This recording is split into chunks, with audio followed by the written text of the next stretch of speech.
네, 여러분 안녕하십니까? 열린정책연구원 주진영입니다. 전에도 한번 말씀을 드렸죠. 그러니까 앞으로 계속해서 기회가 될 때마다 문재인 정부의 각종 분야의 정책에 대한 평가를 하는 방송을 할까 생각을 합니다. 과거에는 그래서 농업 정책에 대한 얘기도 박진도 교수를 모시고 했고, 방송 정책에 대해서도 얘기를 했죠. 그래서 오늘은 우리나라 복지 정책에 관련된 문재인 정부의 평가, 그리고 요새 대선을 앞두고 정치권에서 말들이 많은 뭐 안심소득이니 뭐 기본소득이니 이런 얘기들도 해보고 좀 해볼까 합니다. 그래서 오늘은 연세대학교 행정대학의 양재진 교수님을 모시고 방송을 할까 합니다. 안녕하셨습니까, 선생님? 네, 안녕하세요.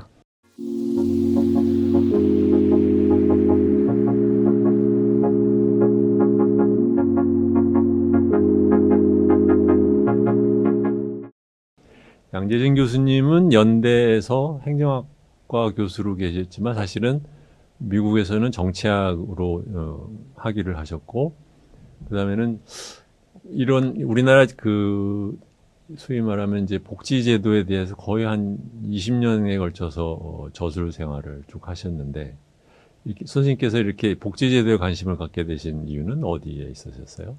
개인적으로요. 네. 제가 86학번입니다. 당시 말하자면 이제 대학생들에서 그 새로운 그 뭐 미래 그걸 다 어떻게 보면 좀 사회주의 밑바탕을 깔고 뭐 변혁 운동도 하고 뭐 이렇게 하고 그때 당시 이제 뭐 데모도 많이 하고 뭐 이랬었죠. 근데 이제 그때 이제 궁극적으로 그리는 세상이 저는 아닌 것 같았어요. 물론 이제 변화가 필요한데. 근데 이제 당시 이제 유럽의 복지 국가들, 삼인주의, 그것이 저는 현실 가능성이 있고 또 궁극적인 목표로도 그것이 가장 이상적인 거라고 저는 느꼈기 때문에 그때 복지에 관심을 두고 사실은 우리 학부생들도 논문을 썼었거든요, 당시에는. 기억하시는지 모르겠는데. 그때부터 복지 가지고 제가 졸업 논문도 쓰고. 그래서 그때부터 쭉 했습니다. 근데 이제 뭐 정치학과에 가서 이제 복지를 했고, 사실은 서구에서는 다 복지론들이 이제 정치학이나 사회학에서 나오는데 한국에서는 꽤 좀 생소했죠. 그래서 아니 정치학한 사람이 왜 복지를 했냐라는 얘기를 들으면서 기억했던 게 바로 한 뭐 20년 전 얘기인데 이제 많이 바뀐 것 같습니다. 20년에 걸쳐서 사실 그 우리나라 복지 제도에 대한 연구를 하신다고 했으면 처음 시작할 때에 비해서 한 20년 동안에 한국이 뭐가 가장 많이 바뀐 것 같아요? 복지 제재 관련돼서는?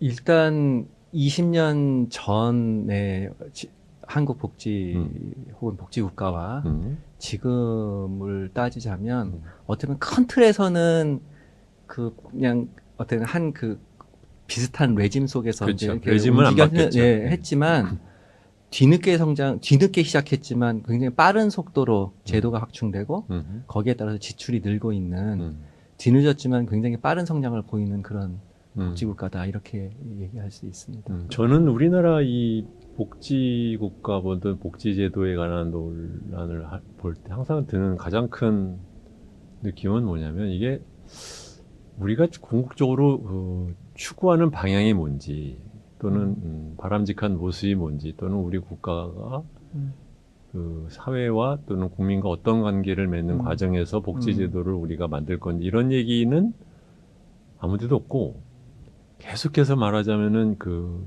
백병전이라고 그럴까? 이슈 하나씩 그러니까 싸우는 것의 시리즈로 간다는 느낌이 굉장히 강해요. 요즘에 이제 그런 경향이 짙어진 것 같고요. 과거엔 그래서 김대중 정부 때 생산적 복지라는 큰 틀이 있었고, 특히 노무현 정부 때는 비전 2030. 지금은 뭐 2030년이 바로 이제 코앞이지만 노무현 정부 때가 2000년대 초반이었으니까요. 그때 이제 20년, 30년 후로 내다보고 비전 2030이라는 복지 그림도 그려오고 해서 꽤 미래 설계를 하면서 복지 얘기가 있었습니다. 근데 최근 들어서 이제 완전 그 단기간에 선거쟁점화가 되면서 굉장히 단기적인 사고에서 복지를 다루는 좀 그렇게 좀 많이 세타가 바뀌긴 했죠. 오늘은 좀 그런 데서 좀 멀어서 떨어져서 큰 그림에서 우리나라 네. 복지 제도에 대한 얘기를 좀 해보도록 하죠. 네, 좋습니다. 선생님 보시기에 우리나라 한국의 복지 제도, 복지 체제의 네. 특징이라고 하면 어떤 것을 얘기할 수 있을까요? 이제 복지 체제를 두 가지로 이제 볼 수 있을 것 같아요. 하나는 그냥 사회보장 제도의 특징이 어떠냐 네, 네. 이렇게 볼 수도 있고요. 조금 더 넓게 보면 이제 복지 국가의 특징이 어떠냐 이렇게 볼 수도 있어요. 근데 복지 국가, 후자의 복지 국가의 특징이다 할 때는 사회보장 제도만 보는 게 아니라 사실 네. 노동시장과 함께 봐야 돼요. 그렇죠. 이 복지라는 게 기본적으로는 누구나 이제 자본주의 산업사회에서 이제 일을 하지 않습니까? 뭐 일을 해서 일단은 먹고 산다고 네, 할까요? 네, 네. 소득 활동하는 거 기본으로 되어 있고 그것이 불가피하게 어려워진 경우에 실업을 당했다든지 다쳤다든지 네. 아이를 낳아서 일을 할 수 없다든지 아니면 열심히 하는 일을 하는데 계속 가난하다든지 아니면 직업 자체를 못 가는다든지 이런 경우에 사회보장제도가 이제 개입을 하거든요. 그렇죠. 예. 그렇게 이 두 개의 짝으로 그래서 이제 완전 고용과 복지가 함께 가는 시기여서 이렇게 큰 틀에서 봐야 될 필요도 있습니다. 그래서 첫 번째 이제 사회보장제도만 가지고 특징을 네, 네. 보면 가운데 이제 프랑스부터 맨 밑에 멕시코와 한국까지 이렇게 나열돼 있죠. 네. 저게 사회 지출을 많이 하는 나라부터, 네. 즉 복지 지출을 많이 하는 나라부터 적게 하는 나라의 순서입니다. 음. 첫 번째 특징, 우리가 복지 지출이 작구나, 그죠? 그렇죠. GDP 대비 한 10%, 네. 저거 한 2년 전 수치니까 그렇고 지금 한 GDP 대비 12% 정도를 사회 지출에 쓰는데 저기 뭐 프랑스만 30% 쓰죠. 네. 유럽 국가들이 보통 25% 쓰고 그렇죠. OECD 평균이 20% 정도 됩니다. 거기에 비하면 굉장히 적게 쓰는구나라는 게 첫 번째 특징이고요. 두 번째 특징은 저 그림에 보시면 왼쪽 날개, 오른쪽 날개가 있지 않습니까? 왼쪽 날개는 노인성 복지 지출의 네. 크기고요. 오른쪽 날개는 근로세대에게 가는 복지 지출의 크기입니다. 그러니까 왼쪽은 보통 이제 연금하고 의료보장으로 생각하시면 네. 좋고요. 오른쪽 날개는 뭐 가족 정책에 쓰는 거, 아동수당, 보육, 뭐 이런 것들, 실업급여, 네. 뭐 직업훈련에 대한 들어가는 이런 것들, 근로하는 세대에 대해 쓰는 건데 저쪽에 왼쪽 날개가 삐죽삐죽 나온 나라들이 있고요. 왼쪽 날개가 삐죽삐죽 나온 나라들은 오른쪽 날개가 좀 짧습니다. 지금 뭐냐면 노인한테 돈 많이 쓰면 근로세대에게 조금밖에 못 쓰는 네, 거고요. 네. 또 거꾸로 왼쪽 날개가 쏙쏙 들어간 나라들이 있어요. 핀란드, 덴마크, 네. 스웨덴 이런 나라들이 날개가 왼쪽 날개가 적지요. 네. 상대적으로 다른 나라에 비해서는. 대신에 이런 나라들 오른쪽 날개가 삐죽삐죽 나와 있어요. 네. 네. 근로세대에 많이 쓰는 거죠. 그런데 이렇게 오른쪽 날개가 그래도 그러니까 근로세대에게 돈을 많이 쓰는 나라들이 북부 유럽의 특징이고요. 그렇죠. 남부 유럽은 거꾸로입니다. 노인한테 많이 쓰고 근로세대에겐 적게 쓰는 게 남부 유럽의 특징이에요. 네. 한국이 아까 지출적으로는 굉장히 적게 쓰는 게 첫 번째 특징. 네. 두 번째 특징은 제도상으로 보면 노인 쪽 사회보장제도의 지출이 크게끔 만들어져 있어요. 그래서 이게 지금은 워낙 작으니까 이게 잘 안 나타나는데 네. 이거를 지금 제도상으로 해서 장기 추계를 하면 이런 그림이 됩니다. 이게 이제 우리 보건복지부에서 이제 장기 재정 추계를 한 건데 네. 지금 요 2020년인데요. 이게 보건 의료 쪽에 나가는 돈이고요. 요게 연금입니다. 파란색 줄이. 근데 이제 앞으로 계속 장기 추계를 하면 이 두 개 프로그램은 엄청나게 저게 이제 크죠. GDP 대비 비율. 그렇습니다. GDP 대비 비율로 저 두 개가 이제 거의 압도하는 거죠. 네. 사회 지출. 나머지 이제 근로세대에게 쓰는 게 요 밑에 이제 깔린 선들이에요. 네. 거의 이거는 이제 힘을 그러니까 이제 예산이라는 게 국가에서 쓸 수 있는 돈이라는 게 아무래도 좀 한정되어 있고 한쪽에 많이 쓰면 한쪽 못 쓰는데 그래서 저희 제도적으로는 지금 현재 적게 쓴다. 앞으로 이 제도상으로는 노인 관련 사회보장 제도의 지출이 큰 그런 특징을 갖고 있다. 그렇게 되면 올라가는 가장 큰 이유는 노령 인구 비율이 올라가기 맞습니다. 때문에 그렇죠. 그런 거죠. 예, 예. 그러니까 이제 저 사회 지출이 작은 거로 따지면은 소위 말하는 영리형 자유주의 국가들 정도 같은 거고요. 복지 지출 적게 하는 네. 노인성의 지출을 많이 하고 젊은 근로세대에겐 적게 쓰는 거로 따지면 남부 유럽형이고. 그러니까 자유주의와 남부 유럽형이 혼합돼 있다. 그런 형이다라고 이제 저희 우리나라의 현재 특징을 좀 말해볼 수 있을 것 같습니다. 우리나라에 비해서 우리나라 제도의 원형이 됐다고 하는 일본을 비교하면 어떻습니까? 일본이 굉장히 비슷하고요. 저희가 일본의 뒤길을 음. 원하지 않는 것 같은데 이렇게 따라가고 있습니다. 일본이 지금 22.32로 나와 있잖아요. 그 일본이 예, OECD 네. 평균에서 조금 높은 정도로 이렇게 되어 일본 있습니다. 역시 말하자면 노령 노인 쪽에 관련 많이 되어 지출이 있고. 좀 많은 편이죠. 예. 그리고 이제 노인 인구와 사회복지 지출의 상관성이 굉장히 높아요. 노인 인구 비율과. 그렇죠. 그래서 그 일본이 워낙 제일 가장 그 초고령 사회다 노인 인구가 많은 나라다 네. 보니까 이제 지출이 계속해서 늘어나고 있어서 OECD 평균을 이제 넘어섰죠. 과거는 OECD 평균 미치어서 그랬었는데 그렇죠. 예, 늘어났는데 그럼에도 불구하고 그 1인당 받는 복지 급여는 아직은 좀 작은 나라. 네, 그렇게 되고 있습니다. 근데 우리가 이제 아마 그런 모양으로 가게 될 것 같습니다. 제가 흥미롭게 들은 것은 뭐냐면 이제 이탈리 같은 나라가 노령 쪽으로 많이 치우쳤다라고 네. 얘기를 하시는데 이탈리아가 지금 유럽 국가 중에서 아마 출산율이 제일 낮은 나라일 거예요. 네. 2015년부터 절대 인구 숫자가 지금 줄기 시작한 나라거든요. 네. 그러니까 어떻게 보면 재밌는 거니 노령 쪽에다 많이 하고 일하는 사람들에 대한 투자를 안 하니까 도리어 출산율은 내려가고 노령화 인구 그 속도는 가장 빠른 나라가 됐다. 뭐 이렇게 볼 수도 있겠네요. 일부분은 그렇게 볼 수 분명히 있습니다. 왜냐하면 아까 말씀드린 근로세대에게 쓴다라는 것이 가족 정책에 많이 쓰고 아이들 그렇죠. 키우고 아동수당, 뭐 네. 공보육 이런 것들이 이제 그 많은 좀 비중을 차지하고요. 기회 평등을 제고하기 위한 또 돈을 많이 교육, 쓴다. 또 훈련 뭐 이런 것들 해서 새로운 세컨 찬스도 네. 주고 이런 식으로 하는 건데 그런 기회가 없게 되면 아무래도 이제 출산율에도 영향을 받고 그렇게 되죠. 저는 방금 말씀하신 포인트가 굉장히 중요하다고 생각을 하는 게, 그러니까 저는 한국의 복지제도가 전체적으로 미비하고 허술한 것만이 중요한 것이 아니라 소위 이제 자라나는 세대를 위한, 그러니까 그냥 단순히 어리니까 준다라는 뜻이 아니라 그 사람들이 갖고 있는 잠재성을 똑같이 키워서 자기의 부모나 아니면 운에 의해서 결정되지 않고 공평한 그렇죠. 기회를 네. 갖는 그런 제도가 안 되면서 우리나라가 이렇게 출산율이 전 세계적으로 낮은 나라가 되는 거 아니냐 이렇게 생각했는데 이 표에서도 그런 게 드러나는 거죠. 네, 그렇습니다. 어느 정도는 이제 뭐 그 출산율을 뭐 사회보장 정책 갖고만 하는 얘기를 건 할 수 아니지만, 없는데 네. 분명히 큰 영향을 미친다고 볼 수 있고요. 음. 한 가지 재밌는 게 그 출생률 얘기가 나와서 이제 말씀을 드리면 제가 하나 그림을 갖고 왔는데 이거 악어의 입 요거 보여드릴게요.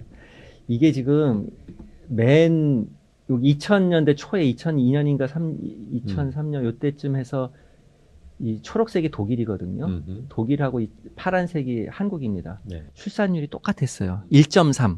그래갖고 그 나라도 1.3 쇼크가 있었고 우리나라 1.3 쇼크가 있었어요. 그래서 노무현 정부에서 그때 저출산 고령화 위원회라는 걸 만든 다음에 공보육을 처음 시작을 하고 하는 식으로 해서 이제 저출산 대책에 들어갔거든요. 독일도 마찬가지였어요.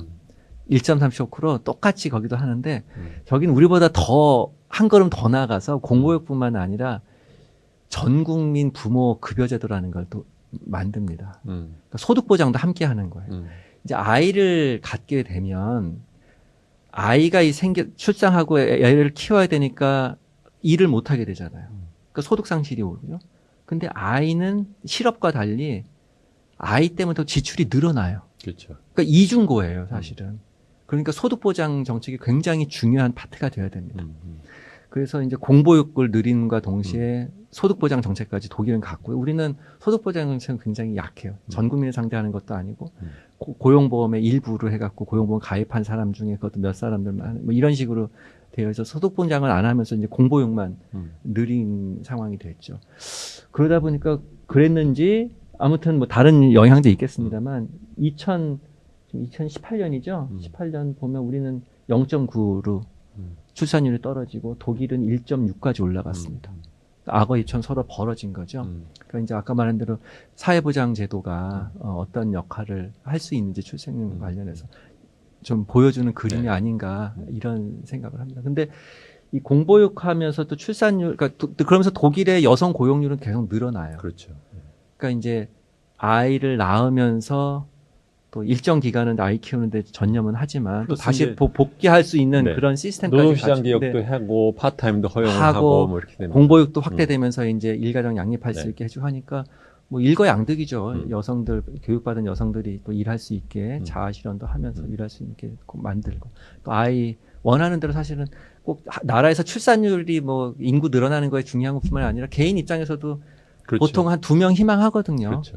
그 희망하는 거 이제 실현시켜 주면서 이렇게 가니까 굉장히 좋은 것 같아요. 어쨌든 그래서 저희도 지금 너무 출산율이 떨어져 있어서 뭔가 좀 돌파구를 마련해야 되는 시대가 된 것 같습니다. 그런 상황이 된 것 같습니다. 네. 아까 이제 얘기로 돌아가면 우리나라의 그래서 그 복지 체제의 큰 특징 중에 하나가 이제 전체적인 수준도 낮지만 그 중에서도 노령을 위한 그 혜택 위주로 되어 있는 구조다.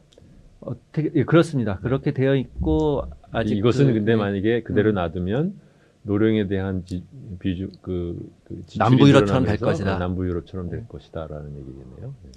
거기에 더불어서 한 가지만 더 말씀을 아까 이제 큰 일 노동시장과의 관계 네. 속에서 얘기하면 우리의 노동시장의 특징이 또 남부 유럽하고 비슷해요. 그렇죠. 이중 일단 고용률이 많이 떨어지고요. 자영업자 비율이 상대적으로 많고요. 뭐 이런 식으로 되어 있는 게 우리랑 비슷한 그렇죠. 측면이고 또 그런데 또 하나 또 자유주의랑 또 비슷한 것도 있어요. 임금 격차는 또 우리가 또 커요. 그 영미 국가처럼 임금 격차는 또 큽니다. 그러니까 노동시장만 보더라도 또 남부 유럽과 자유시장, 그러니까 그 자유민주주의, 자유주의 복지 국가랑 좀 짬뽕이 되어 있는 그런 모습을 남부 유럽도 있습니다. 이제 프랑스니 이탈리니 뭐 스페인이 다 마찬가지로 이제 내부 그렇죠. 내부 인사이더와 외부 그러니까 1차 시장, 2차 시장의 격차가 큰 네. 그 문제가 그대로 있는 거죠. 노동에 대한 고용에 대한 그 지나친 보고가 크고 들어간 정규직 직원들은 잘 살고 정규직 그렇지 보호가 못하더라고요. 크고 이제 비정규직은 좀 그렇게 식으로 노동시장 유연화를 좀 차별적으로 하는 그런 게 있는데 2008년 그 글로벌 경제 위기 이후에는 이 정규직 노동시장에 대한 보호도 많이 좀 낮췄어요. 그래서 지금은 우리나라가 더 보호 수준이 높습니다. 남부 그렇죠. 유럽보다. 네. 다음 얘기를 해주시죠. 네.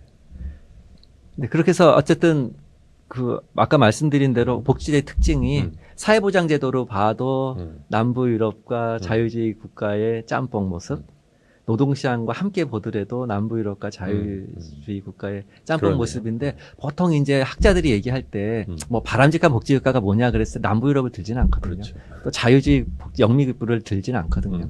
어떻게 보면 좋지 않은 모델의 모습을 짬뽕하고 있는 게 우리 그런 모습이고 그래서 뭐 북부 유럽까지 우리가 할 수 있냐 없겠냐 뭐 이렇게 많은 얘기를 하는데 어쨌든 북부 유럽에 반대되는 모습을 남부 가지고 유럽은 있다. 돈 자체로는 많이 쓰지만 그것이 노인 위주로 되어 있는데 우리나라는 그렇죠. 영미처럼 예. 돈도 안 쓰면서 예. 그것이 주로 또 노인 위주로가 있다라는 이 두 가지가 섞여 있다는 네, 근데 말씀이죠. 앞으로 이제 이 제도가 계속 성숙되면 네. 우리 이제 남부 유럽에 가장 가까운 모습이 될 거다라고 볼 수 있죠. 그러면 저렇게 된 특징이 저렇게 된 이유는 뭘까요? 일단은 글쎄요. 그 뭐 한 가지로만 말씀드릴 수는 없을 것 같은데 일단은 그 노동시장의 영향이 좀 저는 크다라고 봅니다. 노동시장의 영향이 컸고 그다음에 첫 번째 이제 제도 세팅이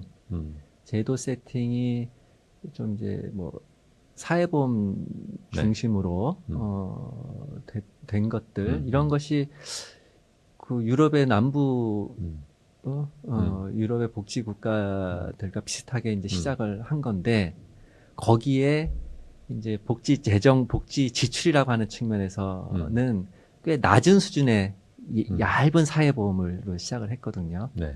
그 부분에서는 자유지급과 비슷한 거죠. 네. 그래서 그 짬뽕되는 모습이 생기지 않았나 하는데 그 후자에 왜 낮은 사회보험으로 됐느냐.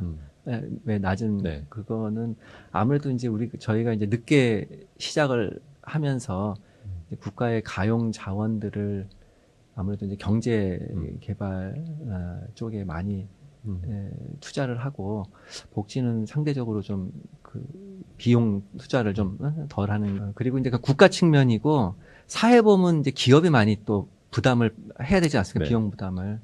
근데 이제 우리가 과거에는 수출로 먹고 사는 나라인데 과거에는 지금처럼 기술력을 가지고 경쟁을 한 게 아니라 어떻게 보면 지금 동남아시아나 네, 싼 노동력. 네, 싼 노동력으로 했기 때문에 가격 경쟁력이 굉장히 중요한 수출의 요소였죠. 그러다 보니까 노동 비용을 높이는 거에 대해서 굉장히 저하감을 가지고 있었고 사회보험 같은 걸 보험료를 높이면서 큰 사회보험을 할 수가 없었죠. 그러면 노동 비용이 다 그게 전가가 되면 가격 경쟁이 떨어지니까. 그래서 되도록이면 사회보험을 늦게 시작하는데 하게 되면 굉장히 얕은 수준으로 급여가 얇은 수준으로 하는 그런 모습을 갖게 됐습니다. 그래서 지출은 낮고 형태는 이제 네. 그 남부 유럽 같이 사회보험 중심으로 되고 이런 모습이에요.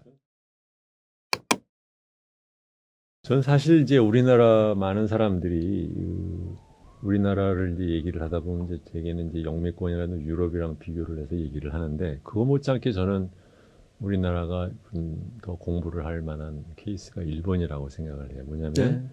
사실은 원래 모델이라고 하지만 일본을 가만히 보면 보이지 않게 꾸준하게 자기네들 사회복지제도를 조금씩 수정해 왔거든요. 그런데 한국은 보면 처음에 만들어 놓은 거에서 벗어나지를 잘 못해요. 그러니까 이게 보면 이 베낀 사람이 원래 잘 자발적으로 못 바꾸는 면이 있을 수도 있는데 보면 금융제도 쪽도 그렇고 제가 있었던 금융 쪽도 그렇고 다른 여러 가지 그 사회복지제도도 보면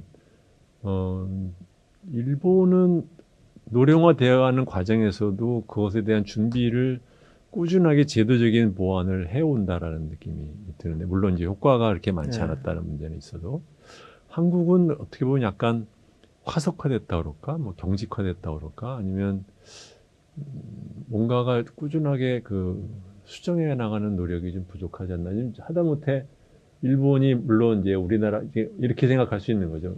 우리나라가 만약에 노령 인구 비율이 지금이 만약에 일본과 같다면 저렇게 돼 있는 숫자로 가 있을까 아니면은 저거보다도 못할까 라는 생각을 하게 됐는데 그런 면에서 저는 우리나라 학자분들도 조금 일본 제도 변화를 좀 더 많이 좀 연구를 해주시면 좋지 않을까 그런 생각을 할 때가 많습니다.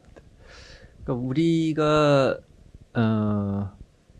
지금 노령화율이 OECD 평균 정도가 만약에 된다면 한 5, 6% 정도 지금 아직은 낮거든요. 네. 빠른 속도로 노인과 네. 늘고 있지만 그 다음에 국민연금이 늦게 시작을 해서 지금 그렇죠. 돈만 내지 사실 네. 받는 사람이 없어요. 근데 막 이분 베이비 부머라고 네. 하는 분들이 만약 은퇴해서 연금을 받게 된다면 그랬을 때의 지출 수준은 지금 제도 하에서 한 18% 정도 봐요. GDP 대비. 그러니까 지금 12%라고 말씀드렸잖아요. 그러니까 이제 그렇게 해서 그럼 18%면 캐나다, 뭐 호주, 뭐 뉴질랜드, 미국 그 정도 수준 됩니다. 그래서 그럼 일본만큼 그러면 고령화가 되면 어떻게 되냐 하면은 지금 일본만큼 예상이 돼요.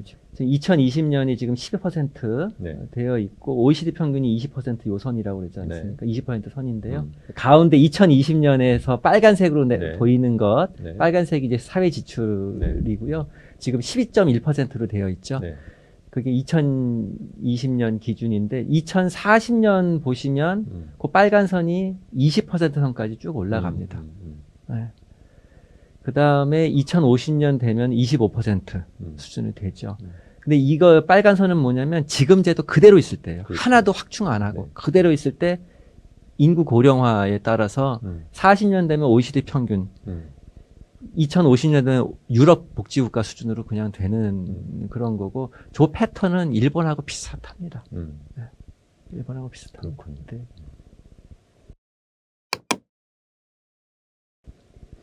네, 그 다음은 우리나라의 소득 재분배 보통들 얘기를 네. 할 때 어떻습니까? 우리나라가 지금 왜 제가 그렇잖아요 여쭤보냐면 저는 이제 문재인 정부 들어서고 나서 뭐 소득 뭐 주도 성장 이런 것에 대해서 초반부터 굉장히 비판적이었는데 가끔씩 그 소위 말하는 이제 친정부 언론이라고 그럴까 이런 사람 농객들이 써먹는 게 뭐냐면 그 지니 코에피션트 같은 게 뭐 문재인 정부 들어서 뭐 낮았다. 그게 소위 말하면 네. 그러니까 이게 그 소득주도 성장이 뭐 헛짓은 아니었다. 뭐 이렇게 얘기를 하는데 사실은 그 표를 조금만 몇 년을 더 앞으로 당기면 그렇게 내려가기 시작한 건 2010년 초반부터 쭉 꾸준하게 내려갔잖아요. 네. 근데 그 얘기는 지금 우리가 안 한단 말이죠. 근데 또 한편으로는 그것이 내려가는 것이 과연 진짜냐? 혹시 측정하는 데서 어떤 그 체계적인 바이어스가 있는 건 아닐까라는 의심을 하는 사람들도 있고 또 한편으로는 그것이 왜 내려가는지에 대한 또 체계적인 분석은 잘 없는 것 같아서 네. 그래서 좀 여쭤보는 거예요. 예. 일단 결론부터 말씀드리면 가처분 소득 기준으로 하면 즉 내가 쓸 수 있는 돈 기준으로 하게 되면 소득 재분배가 개선돼 조금씩이나마 개선돼 가고 있습니다. 추세적으로는 그런데요. 근데 다른 나라랑 비교하다 보면 여전히 소득 재분배가 조금 안 되는 나라인 건 맞아요. 그러나 추세적으로는 개선돼 가고 있다. 그림 또 한번 보실까요? 그림 네. 보시면 이 그림의 상단에 있는 게 이제 국제 비교한 소득 재분배고요. 가처분 소득 기준으로 한국이 여기 맨 오른쪽에서 그 보라색으로 나와 있는 게 한국이고 이제 나머지 좀 주요 스웨덴이나 네덜란드나 독일 같은 주요한 그 유럽 복지국가들이 맨 왼쪽에서 진위계수가 낮은 즉 소득재분배가 어느 정도 잘 되고 있는 걸로 나와 있어서 한국이 소득재분배가 국제적으로 잘 된다라고 볼 수는 없습니다만 미래 그 아래의 그림을 보시면 진위계수 추이 또 소득 5분위 배율 추이를 보면 파란색 처분 가능 소득 가처분 소득 기준으로 보면 조금씩 개선되고 있는 것은 보실 수 있습니다. 그러면 저게 어떻게 개선되느냐라는 질문을 던질 수 있는데요. 근데 우리가 시장 소득이라고 하는 거는 뭐 임금을 받든 아니면 어쨌든 임금이 없든 소득이 없든 뭐 그게 기준이고요. 네. 거기서 돈 번 사람 부자들은 세금 더 많이 낼 거고 그 다음에 돈이 없으면 뭐 실업자면 실업급여를 받는다든지 돈이 없으면 공적 부조를 받는다든지 뭐 등등해서 복지급여를 받지 않습니까? 또 세금 낼 사람 내고 받을 사람 받고 뭐 그렇게 해서 생긴 게 가처분 소득인데 즉 세금을 내는 것들이 그래도 꾸준히 올라가고 있고요. 또 우리나라는 특히나 중산층 혹은 뭐 고소득자 중심으로 세금을 내게끔 되어 있고 그래서 꾸준히 물가 상승과 소득 상승에 따른 일종의 급이 달라지는 효과가 있는 거죠, 그렇죠? 그런 것도 있고 뭐 잘 아시겠지만 뭐 소득세 기준만 하면 한 40% 정도는 소득세를 거의 안 내고 우리나라는 나머지 사람들이 소득세를 다 내는데 상위 10% 소득자가 전체 소득세의 80%. 상위 20% 소득자가 전체 소득세의 90%를 담당하게끔 굉장히 어떻게 보면 좀 누진적인 구조로 되어 있으니까 그쪽에서 이제 낼 사람들 나가니까 소득재 분배가 일단 거기서 한 번 되는 거죠. 그 다음에 이제 복지급여 파트는 복지급여는 실업자에게 돈이 온다든지 아니면 근로 빈곤층에게 EITC 방식으로 돈이 온다든지 아니면 뭐 공적 부자 생계급여가 돈 없는 소득 활동 못하는 사람 온다든지 노인들 같이 소득이 없는 사람들에게 기초연금이나 국민연금이 간다든지 이런 식으로 소득이 없는 사람들에게 복지가 가게끔 되어 있으니까 이 두 가지 효과가 만나는 거죠. 복지제도의 각 컴포넌트별로 그 나가는 돈의 비중이 GDP 대비 꾸준하게 늘고 있기 때문에 그것이 누구한테는 결국은 간다라는 얘기인 거죠. 그렇죠. 그래서 그다음 그림을 보시면 이 맨 왼쪽이 하위 10%인 1분위 분들이 받는 복지급여를 쭉 누적으로 표시한 거고요. 맨 오른쪽이 상위 10% 10분위 분들이 받는 복지급여를 누적으로 놓은 건데 보면 아래쪽에 파란색 있는 것은 사회보험에서 받는 복지급여예요. 사회보험은 소득비례형으로 나오지 않습니까? 그 다음에 어느 정도 정규직 직장을 가진 사람들이 받는 거기 때문에 소득이 높을수록 절대액이 많이 받는 거로 되어 있어요.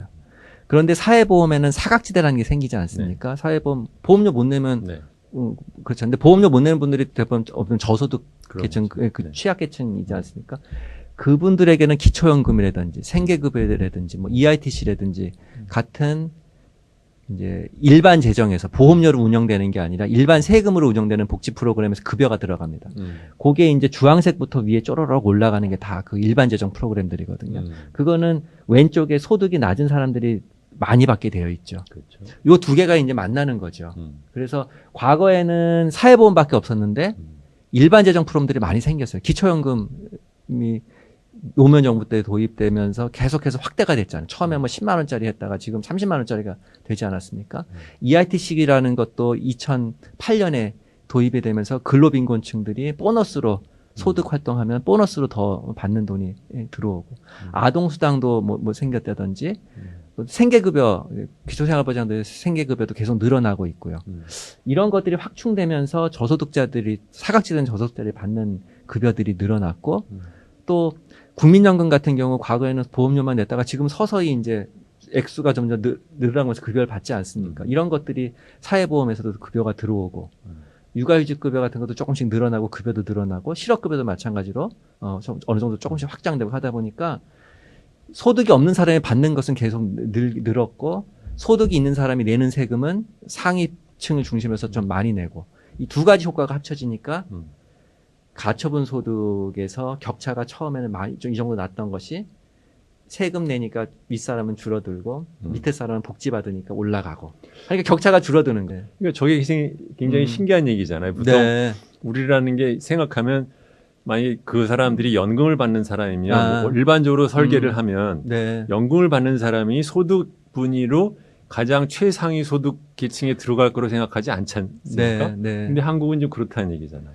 그러니까 이제 물론 숫자로 보면은 네. 9분위가 제일 높습니다만. 네. 네. 그러니까 사회보험 급여라는 저게 이제 사실 공적연금 이렇게 표시됐지만 사회보험 급여라고 보시면 되고요. 그러니까 이제 사회보험은 기본적으로 가입된 사람이 네. 안정적인 직업을 가진 사람이 일단 받을 수 있고 받을 때 기존에 자기가 보험료를 많이 냈으면 소득비례형으로 많이 받게 네. 되어 있는 그런 것들이 이제 감안되다 보니까 그럼 7분위는 왜 8분위보다 더 많이 받고? 그거야 이제 뭐 좀 어느 정도 뭐 그렇게 미세한 것까지는 제가 막 굉장히 기본 추이를 네. 보여드리고 싶어서 제가 네, 말씀드린 거니까 기본 추이의 핵심은 그 소득이 낮은 사람의 절대액수나 소득이 높은 사람의 절대액수나 비슷하게 받는데 그러니까. 구성상 소득이 높은 사람은 사회보험에서 받는 게 많고 소득이 네. 낮은 사람은 일반 재정에서 뭐 보험료 안 내도 받는 프로그램에서 받는 제가 게 많다. 저 같으면 저 네. 그래프에 제일 먼저 첫 번째 눈에 들어오는 것은 뭐냐면 일반적으로 공적 이전 소득이라고 하면 가난한 사람이 더 많은 액수를 받을 거로 생각을 하는데 우리나라의 제도의 결과를 보면 이게 1분위부터 10분위까지 막상 받는 액수를 치면은 맨 밑에 1분위, 2분위가 많이 받고 중간은 내려갔다가 도리어 살짝 7분위 더 올라가는 경향이 있다라는 것. 네, 절대 숫자가 많아지면. 근데 이제 이렇게 보시면 좋겠죠. 절대액수는 그런데요. 자기 소득 대비 받는 거로 따지면 그렇죠. 비율이 저소득자 비율이 받는 게 훨씬 많을 겁니다. 그렇겠죠. 그렇게 네, 저소득 액수가 비슷하다는 건 음. 저소득자들은 상대적으로 자기 소득에 비해서 많이 받고 뭐 중산층 이상들은 자기 소득에 비해서는 적게 받고. 어쨌든 네. 그 보편주의적 복지국가라고 한다면 그 보편주의라는 것은 중산층까지 포괄하는 물론이죠. 그렇기 때문에 급여의 절대액수를 보면 중산층들이 많이 받는 게 일반적인 복지국가 형태입니다. 만약 중산층들이 빠져있는 복지국가들, 소위 말 그거를 자녀주의 복지국가라고 하거든요. 빈곤층 혹은 가난한 사람들을 대상으로 한 복지국가라서 자녀적 복지국가라고 그러고 뭐 미국을 가장 뭐 대표적으로 들기도 합니다. 네. 이렇게 이렇게 되면 공적으로 가는 지출은 저소득자가 보면 많은 것 같고 중산층들은 많이 안 받는 거로 나와요. 근데 그럼 그게 바람직한 국가냐면 그런 복지국가는 아니라고 또 이렇게 얘기를 하죠. 그래서 그 중산층들이 많이 좀 절대액수가 가난한 사람하고 비슷하게 받는다고 해서 그게 문제가 될 것은 아니라고 봅니다. 복지국가를 통해서 중산층을 유지하는 것도 하나의 중요한 기능이거든요. 실업당했다. 뭐 은퇴했다 했을 때 다 가난한 사람으로 빠져 떨어지면 안 되거든요. 중산층도. 중산층을 유지하게끔 보험료 낸 거에서 보호를 해주고 가난한 사람들은 보험료 안 냈어도 일반 재정에서 최소한의 생활을 할 수 있게끔 해주고 요게 이제 어떻게 보면 잘된 복지국가를 할 수 있습니다. 그리고 이제 또 하나는 이제 뭐냐면 지금 이 표는 현금 복지급여만 현금만 지금 나온 겁니다. 비현금 복지급여는 그러니까 사회 서비스는 빠져 있는 빠져 거죠. 있는 거죠. 네. 그다음 그래서 우리나라가 지금 원래 이 얘기는 그러면은 소득 분배 지표가 왜 꾸준하게 개선이 되고 있느냐를 얘기하다가 지금 얘기가 나왔잖아요. 네. 그러니까 이제 아까 말씀드린 대로 세금 내는 건 세금 내니까 윗사람들은 떨어지고 복지급여를 받으니까 올라가서 이제 네. 비슷해졌다라고 말씀드렸고요. 그 다음에 이제 소득 재분배에 그 지금 저희가 여기 표에 가처분 소득 기준 진위를 가지고 말씀드렸는데 소득 재분배할 때 여러 가지 다른 기준들이 네. 있죠. 우리가 이제 뭐 시장 소득 기준 진이라는 것도 있고 임금 배율이라는 것도 있는데 아까 말씀드린 대로 가처분 소득 진위는 저희가 조금씩 좋아지고 있습니다. 이 진이라는 것은 한 사회에서 1인 혼자가 모든 소득을 독점하면은 숫자가 1이 나오고요. 골고루 똑같이 나눠 가지면 0이 나오게 되어 있어서 0 쪽으로 갈수록 뭐 좋다라고 이렇게 표현을 하는데 가처분 소득 진위는 뭐 저런 상황이어서 우리가 이제 조금씩 나아진다고 했고요. 그런데 시장 소득 진위는 저희가 조금 그러니까 좀 낮은 나라 당연히 전 세계적으로 낮은 나라에 속합니다. 그러니까 평균 정도 되는 나라에서 보시면 시장 소득 진위는 스웨덴이나 독일이 더 높아요, 우리보다. 그럼요. 네. 네. 그런데 재밌는 거는 임금 배율을 보면 시장 소득의 소득 불평등도가 독일이나 스웨덴이 우리보다 높은데 어떻게 임금 배율은 우리보다 낮지? 적지? 라는 질문을 좀 많이들 하세요. 근데 임금 배율은 아까 말씀드린 이거는 노동자들, 임금 소득을 받는 노동자들끼리의 네. 비율이고요. 저 시장 소득이냐 가처분 소득이냐는 노동시장 밖에 있는 사람까지 다 하는 겁니다. 그러니까 거기 그러니까 노인 가구도 들어가고요. 실업 가구도 들어가고요. 육아휴직급여 받아서 육아휴직한 그런 소득이 지금 없는 사람도 들어가고 그런 가구 단위로 한 모든 소득이 들어간 게 시장 소득이거든요. 근데 우리는 이제 노인 인구가 적다 보니까 상대적으로 시장 소득이 유럽의 노인 인구 많은 나라보다는 좋은 거로 보여요. 네. 네. 그런데 앞으로 이제 그 노인 인구가 늘어난다. 그러면 시장 소득이 계속 안 좋아지겠죠. 노인들은 이제 기본적으로 소득이 없으니까. 그런데 거기 연금이 잘 들어가고 뭐 육아휴직급여도 잘 들어가고 실업급여도 잘 들어가면 유럽처럼 가처분 소득이 굉장히 좋아지는 그런 상황이 될 겁니다. 단지 이제 임금 배율 쪽에 보면 우리가 임금 격차가 큰 나라 아닙니까? 유럽은 뭐 연대임금제도 하고 뭐 직무급제도 하고 하다 보니까 임금 배율이 이제 크지 않고요. 근데 우리가 이제 만약에 저기 시장 소득에서 노인들이 늘어나서 시장에서 소득 없는 노인들이라든지 뭐 이런 사람들이 많이 늘어나던가 또 임금 수준이 계속해서 지금처럼 이렇게 격차가 벌어지던가 만약에 한다면 가처분 소득이 개선되고 있는 지금의 그 방향이 점점 힘들어지지 않을까라는 생각을 합니다. 예. 그런데 이제 어쨌든 복지가 이제 그거를 좀 메워주는 식으로 계속 지금 제도가 확충되면은 가처분 소득도 좀 좋아지긴 할 텐데 워낙 시장 소득이 이제 노인과 늘어서 나빠지고 임금 배율도 점점 나빠지고 하는 상황이면 복지가 해야 될 일이 너무 커지죠. 그렇죠. 예. 그래서 복지에 부담을 많이 주고 지출이 많이 늘어나야 되는 그런 상황인데. 뭐 이제 노동시장에서 좀 이제 임금도 좀 더 평등하게 배분이 되고, 네 그렇게 되고 노인 가구 뭐 늘어나는 건 어쩔 수 없지만 생산 인구가 늘어나서 노인 가구 비중이 지금처럼 빨리 늘어나는 게 줄고 이렇게 되면 이제 복지 쪽에서 예, 소득 재분배를 위해서 지출할 그러니까 부담이라고 그럴까요? 그런 것이 조금은 부하가 조금은 적게 들어가고 뭐 그럴 거로 예상은 됩니다. 그러니까 원래 얘기로 이제 정리를 하면 한국의 소득 분배 지표는 지금까지는 한편으로는 이제 GDP에서 소득세가 차지하는 비중이 조금씩 올라가면서 소위 말하면 이제 개선율이라는 게 크게 보면은 시장 소득에서의 불평등의 정도, 그 다음에는 세금에서의 불평등 완화 정도. 그 다음에는 이제 복지제도를 통해서 현금성 지급 또는 비현금성 그 복지에 통해서 그 개선이 되는 거. 이게 세 가지가 이제 섞여서 나오는 결과인데 한국은 총량 기준으로는 지금 좋아지는데 만약에 노령화가 더 진행이 되면 도리어 나빠질 수 있는 그렇죠. 건가요? 예, 시장에서 소득이 없는 노인들이 늘어나면 시장 소득은 점점 나빠질까? 시장 소득의 소득 재분배 나빠질 거 아닙니까? 그죠? 소득 없는 그렇죠. 사람들이 많아지니까.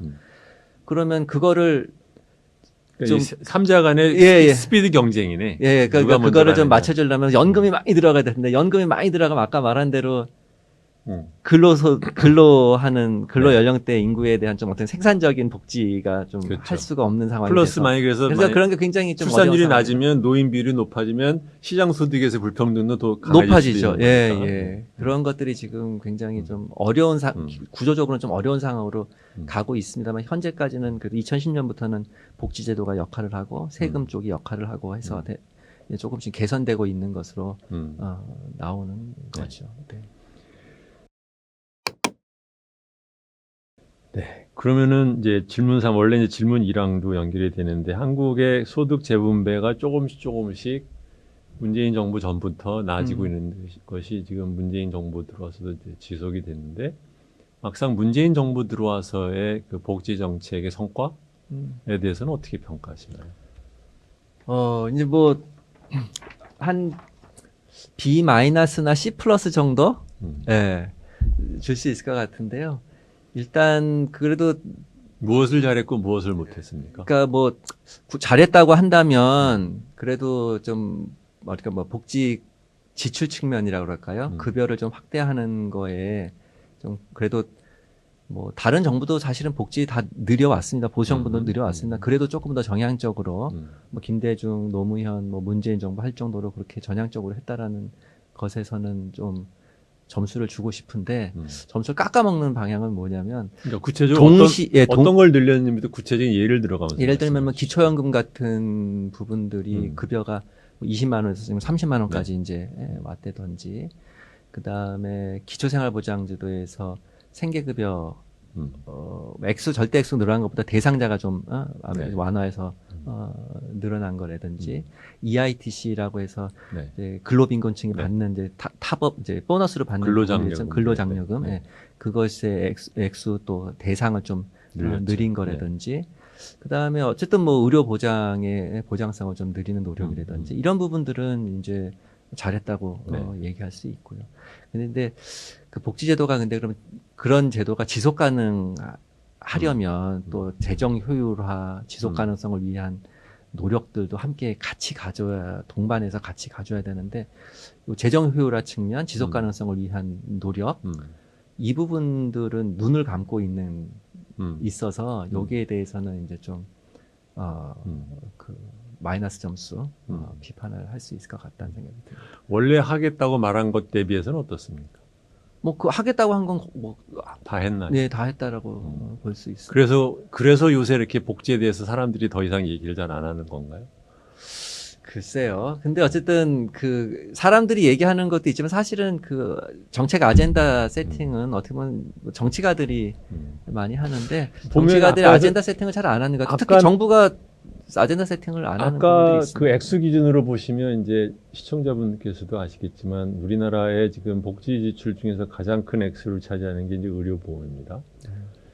근데 의료보험을 처음에 문재인 케어라는 이름으로 이제 얘기를 놨을 때 저한테도 뭐 한 번씩 방송 나가면은 물어보길래 우선적으로 커버리지를 높이는 거는 잘하는 것 같은데 수가 제도라든가 아니면 전달책이라든가 아니면 요일이라든가 이런 것들에 대해서는 아무것도 안 하는데 아마 우선 이거를 하고 그 다음에 후반기에 하려고 하는 거겠죠. 이렇게 얘기를 했었는데 보니까 안 하는 거예요, 이 사람들이. 그러니까 말하자면 커버리지로 치면은 이제 그 전체 지출 중에서 보험이 차지하는 비중인데 액수를 늘렸지만 막상 또 분모에 해당되는 것들도 같이 빠르게 늘어나니까 특히 이제 뭐 의사들이 또 비급여 뭐 진료들도 많이 하고 하다 보니까 이건 그러니까 제도의 개선이 없다 보니까 막상 돈은 늘렸는데 부담률은 뭐 한 1, 2%밖에 안 오른 결과 이거를 가져왔더라고요. 그래서 이게 숙제를 지금 안 하고 있는 것 같다라는 생각을. 그렇죠. 그 아까 재정 효율화, 뭐 장기적 재정 안전성을 위한 조치들이라는 게 사실은 빈기 정책이죠. 그러니까 구체적으로 말씀해 주시잖아요. 건강보험이 나왔으니까 건강보험 말씀드리면 그 목표를 문재인 정부 출범하면서 뭐 의료 보장성 70%, 한쪽에선 사실은 80%를 그렇죠. 얘기했었어요. 네. 왜 그랬냐면 유럽이 보통 그렇다 그렇죠. 하면서 네. 얘기했죠. 근데 그 보장성이라는 개념 자체가 뭐냐면 그 선생님 말씀하신 것처럼 분모 대비 분자가 80%나 70%였는데 분모라는 건 전체 의료비 지출이고요. 그렇죠. 분자가 건강보험에서 내준 대신 돈. 내준 돈이 네. 얼마냐라는 네. 거지 않습니까? 100이 현재는 60, 옛날엔 60이었는데 네. 이걸 70으로 만들겠다라는 거였는데 요 분모가 말씀하신 대로 전체 의료비 지출이 가만히 있으면서 건강보험 지출만 늘어나면 네. 70% 80% 쉽게 갈 수 있었을 텐데 이 분모가 덩달아 늘어나는 그렇죠. 거잖아요.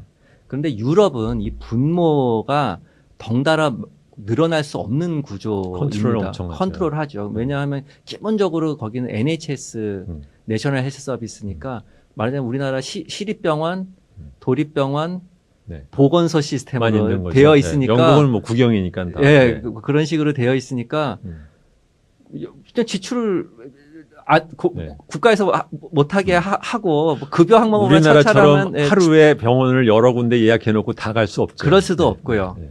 그러니까 이제 분모가 늘어나는 건 이제 어느 정도 막혀 있는 네, 상황에서 이제 분자를 늘리면 되는데 그러니까. 우리는 분자를 늘린다고 문재인 케어는 분자를 늘리는 거로 지출을 늘렸고 네. 근데 덩달아서 비급여가 늘고 네.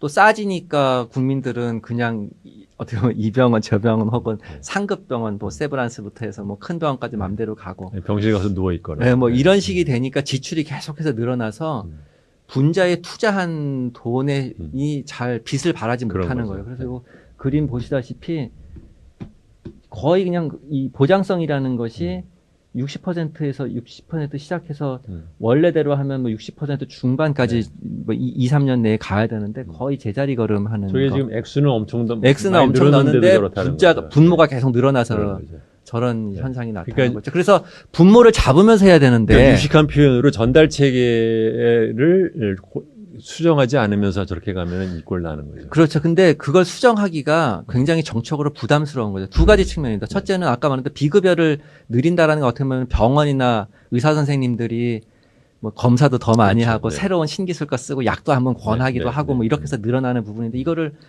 우리는 행위벌수과제라고 그래서 쓰는 만큼 네. 주는 시스템인데 그래서 이제 그거를 개혁하지 않으면 굉장히 통제하기가 어려운 그렇죠. 상황이거든요. 네. 근데 또 통제하게 되면 반발이 일어나니까 못하고 있는 상황이고 국민도 그래요. 국민도 유럽 같은 아까 말씀하셨듯이 뭐 스웨덴이든 그렇고 영국도 그렇고 보건소는 가는 것도 보건소에서 큰 병원 가는 것도 다 허락받고 가야 되고 의사가 뭐 해줄 때만 이제 네. 가는 거죠. 근데 우리는 우리가 선택해서 막 어떻게 보면 막 다니는 굉장히 자유롭게 막 소비를 네. 하는 그런 상황인데 이거를 통제를 하면 국민들이 아무래도 싫어하죠. 싫어할 거 아닙니까? 그러니까 통제를 못 하고 그러니까 양쪽에서 의료 공급 그러니까요. 또 의료 수요 차원에서 어떻게 보면 돈을 막 어떻게 보면 좀 지출이 좀 용이로운 구조로 되어 있는데 이거를 정치적인 이유를 못 막으면서 돈만 이제 저렇게 분자만 늘리다 보니까 제자리 걸음하면서 저렇게 못 막을 못 막- 거면은 안 바꾸는 게 도리어 낫을 수도 있지 않았나 싶은 생각이 들 정도예요. 근데 이제 그래서 앞으로가 사실은 더 문제죠. 지금까지야 이제 뭐 OECD 평균 수준에서 조금 떨어지는 수준으로 우리가 그래도 지출하고 있는데 고령화가 이제 지속이 됐을 때 그쪽으로 너무 많은 재원이 들어가게 되면 어떻게 하느냐라는 측면인데 하나는 아까 말한 대로 근로세대에다 해야 될 것도 상당히 많이 있는데 그걸 못하게 되는 어려움에 처하는 측면이 있고요. 그다음에 의료 보장 측면에서도 보면 우리가 자동차 사고 났을 때 가벼운 사고들은 그냥 어떻게 보면 독자 네. 처리하고 큰 사고에 이제 크게 이제 해줘야 되는 건데. 자비 부담할 거나 해야 되는 작은 근데 거는. 우리는 뭐 만성병 그렇고 뭐 감기 뭐 이런 데 가도 다 그냥 그렇죠. 돈을 너무 많이 이제 제약 없이 쓰게 돼 있어서 진짜로 필요한 곳에 나중에 써야 될 부분들을 못 하게 될까봐 그것들이 좀 걱정스럽습니다. 네. 그런 거죠. 예. 그래서 지금 의료보험 제도를 바꾸는 걸 보면 이제 제도를 바꾼 건 사실 아니죠. 제도는 하나도 안 바꾸고 지급 그러니까 그 율만 이제 네, 보장성을 좀 강화 간다라는 네. 건데 그것이 갖는 그 문제를 슬슬 이제 국민들이 깨달아야 되는데 아직 그것까지는 이슈가 안 되는 것 같습니다. 그러니까 이제 문재인 케어도 장기적으로는 지출 통제를 하겠다라고 얘기는 해요. 뭐냐면 나 말고 네가 해라는 거겠지. 아유, 뭐 내게. 그럴 수도 있는데 어쨌든 간에 원래 그 문재인 그 계획은 이제 비급여 항목을 가만두면은 이제 거기 막 그 가격을 병원에서 막 맘대로 어떻게 보면 책정해가지고 비급여에서 돈을 받잖아요. 그러니까 그 비급여를 급여로 바꾼다는 얘기는 비급여를 가격 통제 하에 두겠다는 네. 국가의 가격 통제 하에 두겠다라는 얘기거든요. 그래서 비급여를 급여화를 하고 근데 급여화할 때 그래도 의학적으로 효과가 있고 의학적으로 필요한 부분은 다 급여화를 하겠다. 그리고 가격 통제 하에 네. 두겠다라는 거고 그 다음에 궁극적으로 그러면 나머지는 좀 비필수 의료들만 비급여로 남을 거 아니에요. 그럼 비급여를 못 쓰게 하는 그런 방식으로 아까 지불 방식이라든지 여러 가지 개혁을 해서 비급여는 좀 안 하게 하고 급여만 갖고 좀 처치하게끔 하겠다는 그랜드 플랜은 가지고 해서 시작해서 일단 급여 항목을 많이 해서 지출을 많이 늘려주고 다 이제 했는데 그 다음 단계 가는 걸 비급여를 못하게 하는 요 부분을 아직 주저주저하고 못하게 그거를 하는 하겠다는 말은 했어요. 장기 플랜은 그렇죠. 예. 아니 장기 플랜이 자기 네, 저 행정부 그렇게 안에서 문재인 행정부 기간 도중에. 그래서 뭐 포괄 기간 제가 거기까지는 뭐 자신이 없습니다만 어쨌든 그 문재인 케어의 기본적인 아이디어는 그런 거였습니다. 그러니까 비급여를 급여화하고 단가를 통제하고 그 비급여는 늘지 않게 통제하겠다라는 거였는데 이게 생각보다 쉬운 일이 아니고 전에 뭐 김대중 정부 때 생각하시면은 의료보험 통합이라든지 사실은 굉장히 큰 혼란, 그러니까 뭐 저항 혹은 네. 뭐 이런 것 속에서도 이제 합리화 개혁 조치들을 해나갔는데 또 이런 거 좀 외면하다 보니까 그냥 분자에 돈 쓰는 거로 해서 끝나는 것 같습니다. 네. 관료들도 뭐 문재인 정부한테 이 정도만 해주고 나머지는 안 해야 그 다음 정부에 또 할 일도 생기고. 모르겠어요. 그런 관료들이 한 것 같지는 않아요. 네, 그러면은 지금처럼 이 정도를 유지를 하면, 그러니까 지금 선생님 말씀대로 하면 지금 같은 체제를 유지하기만 해도 재정적으로 기하급수적으로 이제 말하자면 확산이 될 수 있는 위험을 갖고 있는 체제라는 네, 초고령 거잖아요. 사회가 우리에게 네, 오기 네. 때문에 그렇습니다. 네. 그러면은 뭐를 앞으로 해야 되는 건가요? 아까 그 맨 처음에 날개 그림 보여드린 거 있었죠? 네. 만약에 우리가 현재는 지금 그래도 우리가 후발주자이지 않습니까? 네. 아직은 복지 지출이 적고 후발주자여서 후발주자의 이점이라는 게 있잖아요. 네.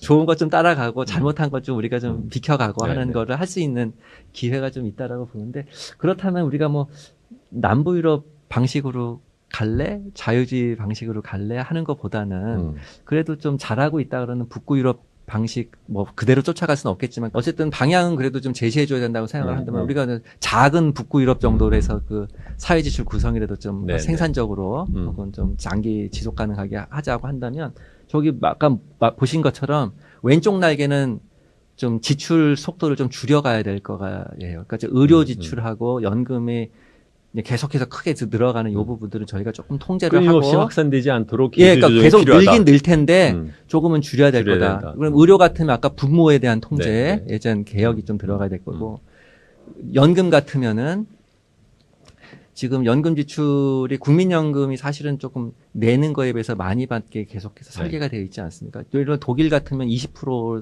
보험료를 내고 40%를 보장받게 네. 되어 있는데 소득 대체율 우리는 9% 내고 40%를 보장받게 되어 있는데 이게 불균형이에요 사실은. 그러니까 어느 정도는 우리가 좀 지출 쪽에서도 조금 조정을 하고 급여 네. 내는 거에 맞춰서 그런 것이 필요하고 그래서 이제 공공 지출을 좀 줄여야 될 연금에 있어서 줄여야 되는데 그러면 좀 너무 낮잖아요. 낮아질 거 아닙니까? 그 급여를 네, 여기서 네, 더 네. 줄이면 낮아질 거니까 그 부분은 우리가 퇴직연금이라고 하는 부분이 있으니까 퇴직금 해서 우리 네. 고용주들이 대신 내주는 그게 1년에 34조 2019년 기준만 해도 1년에 34조 원이 네. 보험료로 나가요. 퇴직연금 네. 시장으로.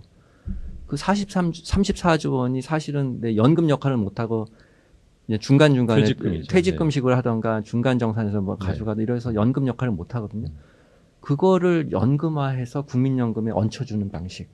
그래서 국민연금의 재정 안정화를 조금 기하면서 모자란 급여는 퇴직연금을 연금화, 진짜 연금, 말처럼 진짜 연금화하는 것.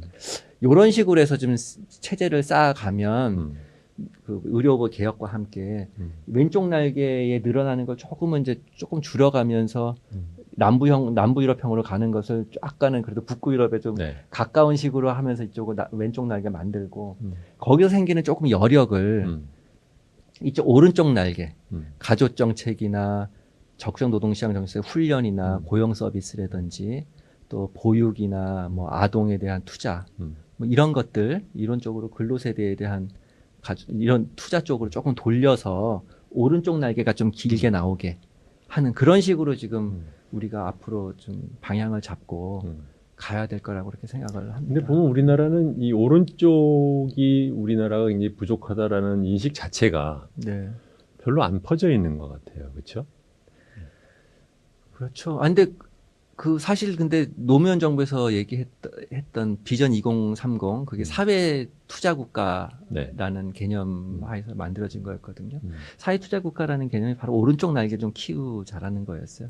왼쪽 날개 부분도 해야 될 건 하지만 그래서 사실은 노무현 정부에서 선생님 혹시 2030 만드실 때 관여하셨군요. 뭐 자꾸 그 말씀하시는 거 보니까. 근데 네. 그게 사실 북구형이기 때문에 제가 좀 말씀을 드리는 그 옛날에 저는 몰랐는데 유시민 씨가 어디서 그 얘기했던데 네. 그거 발표하는 날 네. 국회의원 중에서 참석한 사람이 자기밖에 없었다고. 네, 그때 그 당시 집권당에서도 근데 왜냐면 정권 말기에 그런 거를 하고 있으니까 약간 좀 썰렁한 면도 있었지만 사회 투자성이라고 해도 어쨌든 2003년 그 당시에 비전으로 봤을 때 사회 투자성 쪽으로 복지를 많이 하겠다는 얘기여서 총액으로 따지면 기존보다는 복지를 그래도 더 하는 거예요. 그렇죠. 그러다 보니까 이제 증세랑 연결을 됐었거든요. 동시에 이제 증세랑 연결이 되니까 인기가 없는 정책이잖아요. 증세라는 건. 그래서 이제 여당에서도 조금 발을 빼는 선거가 얼마 안 남고 그런 거였고 당시 분위기상 사실 이명박 대통령 후보가 감세를 들고 나왔지 않습니까? 그리고 어쨌든 간에 그것 때문인지 뭐였든지 이제 이제 랜드슬라이드로 이제 승리를 하는 그런 분위기였기 때문에 뭘 했어도 당선됐을 때니까 그때는. 어쨌든 그래서 그때 비전 2030 때 이제 그 여당에서도 좀 부담스러워하고 증세 문제 때문에 많이 좀 외면을 했었죠. 그런데 어쨌든 복지를 하겠다면 총량도 중요하지만 복지국가의 총량도 중요하지만 총량 중에서도 어느 쪽으로 이게 복지 지출이 이루어지느냐 되도록이면 생산적인 쪽으로. 그러니까 이 근로세대에게 준다는 건 어떤 의미가 있냐면 고용량을 늘리고 고용된 사람의 인적 자원 혹은 직업 역량을 키우는 데 쓰는 복지거든요. 예를 들어서 아까 말씀대로 보육 같은 걸 한번 공보육을 보시면 그게 일가정 양립을 돕는다고 그러잖아요. 네. 교육받은 여성들이 일을 할 수 있는 여건을 만드는 게 공보육이잖아요. 그러니까 노동 고용률이 늘어납니다. 그 다음에 아이 입장에서 보면은 예를 들면 저소득 가정의 아이는 과거에 집에서 그냥 있으면서 별로 교육도 못 받고 그러다가 텔레비 보는 수밖에 없는 그런 중산층 가정의 아이들은 유치원에서 교육받고 뭐하고 뭐 영어도 배우고 뭐 이러고서 이제 초등학교 가면은 둘이 격차가 확 나죠. 그런데 태어났을 때 재능은 비슷했을 수도 있어요. 그런데 저소득 가정 아이들은 그 개발할 기회를 못 갖고 초등학교에 갑니다. 한번 뒤처지면 중학교, 고등학교 다 뒤처지죠. 근데 공보육을 하면서 가장 좋은 점은 저소득 가정 아이들도 중산층 가정 아이들과 함께 어렸을 때부터 케어를 받고 교육을 받을 수 있다라는 거. 그만큼 이제 어떻게 보면 좀 좋은 그러니까 이제 우리식으로 하면은 이제 좋은 자기의 타고난 재능을 발휘하는 그런 인적 자원으로 키워낼 수가 있는 거죠. 거기뿐만 아니라 저기에는 또 직업 훈련에 대한 고용 서비스 해주고 직업 훈련 해주고 하는 것도 다 생산적 복지의 일환이 됩니다. 그러면 그 세컨 찬스를 갖는 거죠. 혹시 내가 대학을 잘 못 갔어도 직무 자기 직업 능력을 키울 수 있는 걸 공적으로 기회가 주어진다면 세컨 찬스를 받아서 보다 더 좋은 직업 또 조금 더 소득 높은 걸 얻을 수 있는 그런 식으로 가는 그리고 그렇게 되면 모든 사람들이 만약 그렇게 된다면 국가 입장에서 사회 입장에서 보면은 고용량이 늘어나지 고용된 사람들의 인적 자원 직업 역량이 높아지지 하면 생산성이 늘어나지 그러면 경제에 좋은 거 아닙니까? 그럼 경제에 좋아지면 그걸 토대로 해서 복지를 더 늘릴 수가 있어요. 복지 지출하는 거 돈 없이 못 하는 거니까요. 선순환 구조죠. 복지, 버는 사람이 고용, 있어야 지출할 돈도 생긴다. 그렇죠. 그 복지, 고용, 경제가 좋으면 재정도 좋아지고요. 요게 선순환 구조를 그리는 게 오른쪽 날개에 좀 네, 아무래도 되겠다. 그 복지를 좀 제대로 설계 잘해서 하게 되면 요 선순환 구조가 그래질 가능성이 커지는데 노인성 연금하고 만약에 죄송합니다만 네. 의료 쪽에만 만약에 돈이 음. 투자가 많이 된다면 이게 꼭 고용량 늘어나는 거, 인적 자원 개발되는 것하고는 사실 좀 거리가 있는 거리가 사실 없는 쪽이죠. 이렇게 되면 어떻게 보면 복지가 그냥 소비성으로 끝나게 돼서 선순환 구조가 그려지지 않고 장기 지속성이 약해집니다. 제가 그렇게 보기에는 얘기하는 이제 겁니다. 우리나라가 지금 이제 두 가지 숙제를 같이 갖고 있는 것 같아요. 하나는 뭐냐면 전체적으로 소득의 그 활동에 문제가 생겨 소득이 없는 사람을 국가가 나서서 도와주는 것 자체에 대한 그 저항감이 굉장히 강했고, 근데 그걸 갖다 점차 국민들 이제 교육 수준도 올라가면서 이제 바뀌는데, 또 하나 못 바꾸는 것이 하나가 뭐가 있냐면은 이제 전통적으로 그러니까 뭐 유교 국가의 뭐 성격인지 모르지만 국가를 구휼 국가적으로 생각하는 경향이 크죠. 국가의 역할은 재난이 일었을 때 그 사람을 도와주는 것 정도지, 이 사람을 잘 키우는데 국가가 직접 뭘 한다라는 생각은 좀 없는 나라잖아요. 아직은 아쉬운 면이 있죠. 그러나 어쨌든 교육에 대해서는 그래도 따뜻한 생각, 교육에 대해서 만약 국가가 투자하겠다고 한다면 국민들이 좀 많이 수용성이 있지 않을까 이런 생각을 합니다. 예. 글쎄요. 2016년에 제가 더불어민주당 총선 공약단에 있을 때 하다못해 국립대학교의 정원도 좀 늘리고 등록금 좀 깎고 해서 지방 거점 대학교를 좀 발전을 좀 시키자라는 얘기를 했는데, 그쪽 방향으로 지금까지 하나도 바뀐 게 그러니까 없거든요. 말씀드리면 아까 그 북구 유럽 얘기했잖아요. 북구 유럽이 우리 그래서 어떻게 보면 북구 유럽 복지국가라고 할 수도 있지만 교육 국가입니다. 그렇죠. 우리보다 한 2배 정도 교육에 돈을 많이 그렇죠. 써요, 공적으로. 우리가 북구 유럽보다 그러니까 OECD 평균 정도 우리가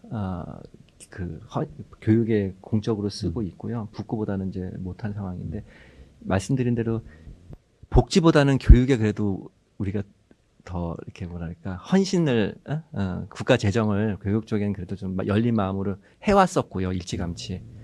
그래서 근데 그 돈의 대부분이 그 돈- 프라이머리 쪽에 가지 그러니까 터셔리 쪽으로 안 가잖아요. 근데 사실 프라이머리나 중등에 가는 것도 의미가 있어요. 예. 그런 어쨌든 간에 지금 말씀드린 제가 하고 싶은 얘기는 뭐냐면 지금 우리가 뭐 많이 한다라는 게 아니라 복지보단 많이 했고 복지보단 열려 있다고 생각을 하고, 앞으로 이 부분을 말씀하신 대로 좀 더 저는 늘려야 된다고 생각을 합니다.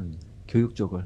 말씀드린 대로 아까 말했던 보육할 때부터 어릴 때부터 그 학령기 중고등학교 거기까지만 교육이 아니라 사실은 대학도 그런 쪽으로 가야 되는 거고, 사실 대학 넘어서 직업 훈련과 직업과 연관된 평생교육 체제 여기까지가 공적으로 돼야지 이모작 삼모작 하면서 계속해서 좀 계층 사다리 타고 올라갈 수도 있고 자식 세대가 또 올라갈 수 있고 이런 길인데, 그게 북구 유럽이 제일 잘 돼 있다라고 평가를 받고 있죠. 아니, 제 말씀의 포인트는 뭐냐면, 저는 이제 그동안에 기회가 있을 때마다 이제 뭐 보육수당 또는 교육에서 국가가 차지하는 비중을 더 늘려야 된다는 얘기를 여러 번을 하는데, 뭐 제가 그렇게 중요한 사람에서가 아니라, 근데 이게 그 말을 하게 되는 이유는 우리나라가 그쪽으로 국가가 공정한 경쟁을 위해서 국가의 재정을 써야 된다라는 그 생각 자체가 굉장히 빈약해요. 그래서 반영도 굉장히 별로 없고, 그러니까 과거에 이제 소위 말하면 이제 운동권이라는 사람들이 우리나라의 뭐 진보 계층의 뭐 선구자라고 하나 지도자 계층이라고 하면, 이 사람들도 역시 가난한 사람, 결과적으로 가난한 사람을 도와줘야 된다라는 데에 굉장히 예민하게 반응하지, 차후 세대를 공정한 기회를 제공해서 길러야 된다라는 쪽으로는 별로 관심이 없는 것 같은데, 이것이 이런 그 표에서도 이제 대표적으로 드러나는 게 아닌가. 네, 그러니까 그런 복지 담론 하게 되면 사후적인 소득 평등 거기에 좀 치우쳐 있는 게 있고, 이게 진보 쪽의 담론이 되고 있고, 지금 말씀하신 대로 적극적 기회야, 뭐 교육 기회, 뭐 이런 식의 것들은 서구의 조금 복지담론, 우파적인 아니죠. 느낌이. 서구의 복지담론 이미 그쪽으로 넘어간 지 한참 됐는데. 근데 한다. 재밌는 것은 그 당시에 네. 2030을 만들 때 청와대에 있던 사람들이 지금 그대로 지금 문재인 정부에 들어가 있지 않습니까? 꼭 그렇지는 않은 것 같은데요. 지금 그 당시 행정관 하던 사람들이 다 국회의원들도 있고. 그래서 두 가지 제가 이제 봤을 때 음. 두 가지인 것 같은데, 야, 그래도 최고 결정권자의 의중과 생각이 굉장히 중요하구나. 거기에 나침판들을 다 밑에 그렇죠. 사람도 갖고 네. 있는 것 같아요. 노무현 대통령이 방향을 이제 뭐라면 제3의 길 네. 쪽으로 이렇게 틀면 거기에 코드를 맞춰서 또 다 일들 열심히 하고 하는데, 사실 문재인 대통령은 거기까지는 가는 것 같지 않아요. 저는 이제 볼 때는 정통 좌파 쪽에 가까운 노선이라고 생각을 해요. 문재인 대통령이. 도리어 후퇴를 했다. 그러니까 구좌파 모델이라고 저는 생각을 합니다. 후퇴를 했다고 볼 수도 있고 아니면은 노무현 대통령이 하다가 험한 꼴을 당했으니 우리는 그거는 하지 말아야겠다라고 했을 수도 있죠. 두 가지가 네. 다 있는 것 같아요. 그러니까 이제 저는 이제 언제 그런 걸 좀 느꼈냐면, 노무현 대통령의 후에 뭐 하자면 노무현 대통령의 당 혹은 뭐 사람들이라고 하면서 전에 이제 야당 시절에 이제 정권 잃고 야당 시절에 미대사관 앞에 가서 FTA 반대하는 시위를 민주당 지도부가 네. 한명숙 대표부터 해가지고 가서 막 하고 막 그랬었잖아요. 이제 그때부터 이게 회귀하는구나. 그러니까 이제 노무현 시대를 저는 전반기 후반기로 좀 나누고 싶은데요. 전반기는 어떻게 보면 과거 관성과 같은 그런 시대였고, 후반기 노무현은 좀 많이 현실을 알고 제3의 길로 이제 회귀한 좀 소위 말하는 뭐랄까 좌측 깜빡이를 켜고 우측으로 통행했다고 하는 이제 그런, 또는 대통령 되고 나서야 대통령이 뭐 해야 되는지를 이제 공부하기 그럴 시작한 수도 거죠. 있죠. 예, 예. 그래서 이제 그 후반기 노무현인데, 이제 서거하시고 그다음에 이제 민주당 주류는 전반기 노무현으로 갔다.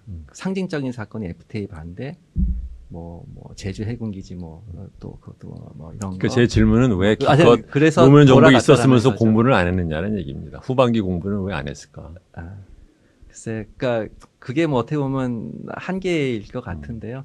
사실은 제가 이제 뭐 개인적으로 사실은 그 노무현 정부 때 이제 대통령 정책자문위원 하고 그랬었어요. 그래서 이제 그또 사회투자 그때 뭐 이런 것도 좀 했는데, 그때 생각은 그랬다고 하더라고요. 이 비전 2030 만들고 사회투자에 관련 보고서도 해놓고 뭐뭐 하는 게, 이 길로 내가 물러나더라도 이제 임기 다 하고 물러나더라도 민주당이 이 노선을 좀 받아서 뭐 다음에 뭐 하고 혹은 권력을 잃더라도 이걸 좀 계속 끌고 나가서 그 다음에는 뭐 재집권 하더라도 하여튼 이 노선으로 좀 선회하길 하면서 이제 그렇게 해놓은 거다. 그 다음에 퇴임 후에도 그 사저에서 제3의 길 혹은 사회투자 신좌파 노선에 대한 연구를 하기 위해서 책을 왕창 했다고 해서 신문보도 나오고 그 연구한다고 했었어요. 그런데 이제 그게 이제 서거한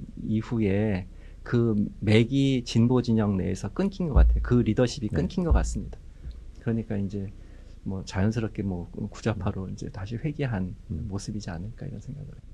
그게 구좌파라고만 해야 되는지 잘 모르겠는데, 예를 들면 이제 정광수 교수 같은 분이 이제 강하게 비판하는 게, 예를 들면 이 사람들이 입으로는 노무현 정신 계승한다라고서는 이제 팔아먹고 막상 부동산 정책 같은 걸 보면은 노무현 정부 시절에 장기적으로 보유세를 갖다 뭐 1%까지 올리겠다라는 그런 식의 얘기들을 아주 그냥 날름 삼켜먹고 이제 모른 척한다라는 이제 비판을 하잖아요. 이제 그런 식으로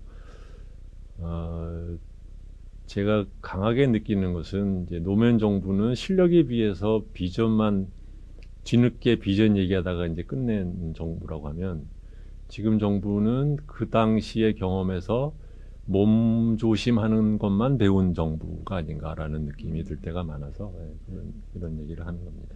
네, 1부는 뭐 여기까지 하고 2부에서는 뭐 앞으로 대선 관련된 복지 정책의 이슈가 뭐여야 되는지, 또는 요새 나오는 뭐 기본소득, 안심소득 이런 것에 대한 선생님의 의견을 듣는 자리를 갖도록 하겠습니다.